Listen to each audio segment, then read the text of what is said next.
I was born on the 17th day of January, 1846. I go back as far as way along in the early 50s. My first recollection of public living, and especially political living, as I may call it, was when I learned as a boy of 9 or 10 that my home was in the state of Virginia. I didn't know about states before that time. Then time passed pretty rapidly because I was attending high school, and I remember distinctly the occasion when John Brown, the poor man, sought freedom for the slaves. Then came up the great struggle when the Republican Party had become a power in the land. In 1860, Mr. Lincoln was elected, as you know, and I remember that there was a good deal of excitement in my section. Now, I was attending school, as I said, and when in the spring of 61, when news came that war was actually declared. In fact, it had been coming when South Carolina, as we heard, seceded from the Union. Well, wonder now what Mr. Lincoln will do when he is seated on the presidential chair. Well, there was a variety of feeling about it, even among our 75 or 100 young men, boys, at school. But right at once, when war was declared, about half of our pupils, young men over 18, quit school, joined companies of infantry, cavalry, and in their homes, in surrounding counties, and in that vicinity. I wanted to go too, but my father said, "Now, son, you're too young." I was just 15, just a little past. And if the war continues long enough, you may have an opportunity. Well, so I rested, and the war began, and I heard about it. And I heard that at the Battle of Williamsburg, some of my classmates fell in the battle there. Well, I grieved about that, because they were boys that I'd been brought up with. They were a little older than I, but I felt sorry that they were killed. Then, in 62, although General Lee had still a pretty good army, he began to need more men, naturally. Although the big battles, or the largest battles, had not come yet. But my neighbors around there, some of them who were over 45, kinsmen of mine, some of them, began to get up a company of cavalry. And I, a boy of 16 and a half years old, joined the cavalry company, which afterwards was attached and counted with others among the 24th Virginia Cavalry. Now, for a long time then, from August 62 on, until 64, great battles had been fought in there. We heard of the Battle of Gettysburg. And finally, our company was taken away from the Blackwater border, guarding that section of the country from the incursions of Federal soldiers who might cross the Blackwater River and the Huron and come over into Confederate territory.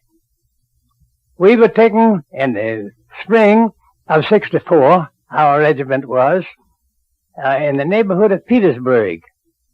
And while we were camped just north of Petersburg, General Grant began his invasion of that part of Virginia.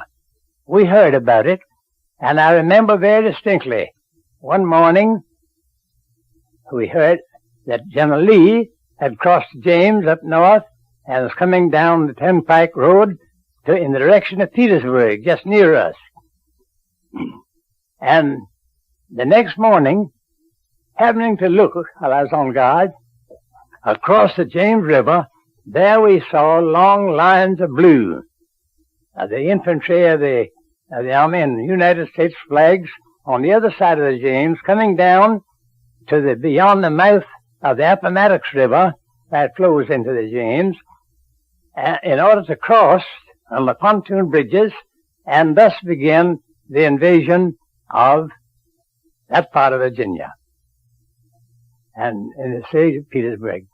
Thus, I was not with that part of the army. My regiment was moved up north of Virginia, out of Richmond, north of Richmond, and thus we guarded that city for several months while General Lee and General Grant were struggling there near Petersburg. While that was going on, there were some skirmishes and one, small battle I was in. I was not in any of the larger battles, probably fortunately, maybe unfortunately. Well, General Ewell commanded the General Lee's corps near Richmond. And I remember we were called up one day and took the Derbytown Road, and some mile or two, I don't know, we never counted distances or time in those days. We turned off from the road, main road, and went down a road through a wood. After a while came to an opening, and there was a line of blue boys and with some artillery. And we charged them, and that's where I was struck the first and only time in my leg, which laid me up 2 months. I was sent home on furlough. Now, I want to bring in one or two little points there that might be of interest to some.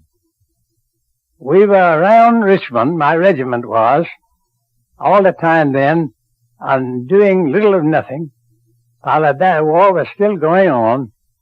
And after a while, a Saturday evening, the first day of April, 1865, we were ordered, and by the way, in the meantime, about half of my regiment had lost their horses. The Confederate soldiers owned their own horses, and when they lost a horse, it was difficult at that stage to secure a substitute. Anyhow, I lost mine. I've forgotten just now how. I don't believe it was in battle, however, at that time. Now, orders came for a dismounted part, or demounted, I might say, of the regiment to fall in line and march. We stopped on the way and spent the night. That was Saturday night. The next day was a beautiful day, Sunday. We didn't know what was going on. We were within a mile of Richmond, and there was a turmoil there. And that day, as you all know, that day, the President Davis was attending his usual services at his church, St. Paul's Church. Right in the midst of the sermon, the front door opened, and a courier rushed in and went up to President Davis, handed him the paper. He opened it, and it was a dispatch from General Lee saying, "Mr. President, I am so heavily pressed by the enemy that I'm compelled to abandon Petersburg." Mr. Davis arose and left, and the congregation broke up, and in a few minutes almost, there was pandemonium then in Richmond. We marched out of Richmond early the next morning, on the 3rd, and started in a southeasterly direction. We didn't know which way nor where we were going, but afterwards it showed that we were attempting, under General Ewell's command, to come in contact with General Lee somewhere down southwest of Petersburg. Well, the Federals under General Sheridan overtook us, our command of about 3,000, in Amelia County, Virginia, and after fighting several hours, General Ewell surrendered us, and thus I became a captive. I went to prison along with this command, and we landed in Point Lookout, Maryland, down here. Now, comes up the question of what we Southern soldiers fought for. My friends, as a boy of 16 and a half years old, I didn't think about any abolition of slavery.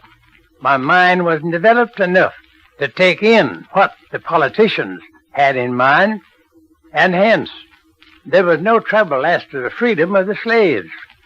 The South did not fight for the preservation or extension of slavery.